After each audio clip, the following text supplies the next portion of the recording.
नबी पाक सल्लल्लाहु अलैहि वसल्लम की सीरत और सूरत दोनों से मोहब्बत करने की तौफीक अता फरमाए। हम मिलाद मनाते हैं, जलसा करते हैं, चिरागा करते हैं, लेकिन सही सीरत को नहीं अपनाते हैं। मेरे ख्याल में हमारी कष्ट की वाही वजह यही है कि हमने नबी पाक सल्लल्लाहु अलैहि वसल्लम की नूरानी तरक्की छोड़ दी है। एक बार हजरत आयशा से किसी ने अर्ज किया कि आपके शौहर क्या है? हजरत आयशा ने फरमाया सारा कुरान नबी पाक सल्लल्लाहु अलैहि वसल्लम की सीरत बयान करता है। बदकिस्मती से हमारे पास दोनों के लिए वक्त है, बीवी के लिए वक्त है। अगर वक्त नहीं तो नबी के कुरान, अल्लाह के कुरान और नबी पाक सल्लल्लाहु अलैहि वसल्लम के फरमान के लिए नहीं है।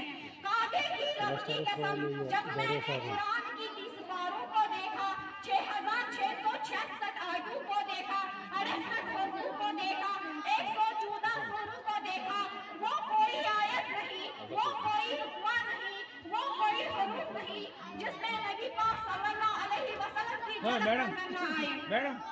ऐ खुदा मुझे अपनी अदालत में जमानत रखना, अगर मैं मर गई मेरे माँ बाप को सलामत रखना। एक और जगह हजरत आयशा से किसी ने अर्ज किया क्या आपके शौहर क्या है? हजरत आयशा ने फरमाया एक सूरज आसमान पर है और एक सूरज मेरे हिजरे में है। आसमान वाले सूरज को देखोगे तो आंखें अंधी हो जाती है, मेरे सूरज के हिजरे को देखोगे तो जन्नत को जाओगे। आसमान वाले सूरज के करीब जाने से इंसान पिघल जाता है, मेरे सूरज के करीब जाने से जन्नत का दरवाजा खुल जाता है। आसमान वाले सूरज में ग्रहण लगता है, मेरे सूरज में कभी ग्रहण नहीं लगता है।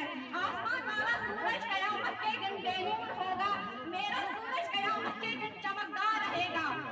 जो नबी पाक सल्लल्लाहु अलैहि वसल्लम की सीरत पर चले उसको इश्क कहते हैं। वो शख्स कयामत के दिन जन्नत को जरूर देखेगा। मैं आखिर में अल्लाह पाक से यही दुआ करती हूँ कि हम सबको नबी पाक सल्लल्लाहु अलैहि वसल्लम की सीरत पर चलने की तौफीक अता फरमाए। दवा की तलाश में निकली दुआ को छोड़कर, दवा की तलाश में निकली दुआ को छोड़कर, मैं चल न सकी दुनिया में खताओं को छोड़कर। हैरान हूँ मैं अपनी हसरत पर इकबाल, हैरान हूँ मैं अपनी हसरत पर इकबाल। खुदा से सब मांग लिया लेकिन खुदा को छोड़कर। زوال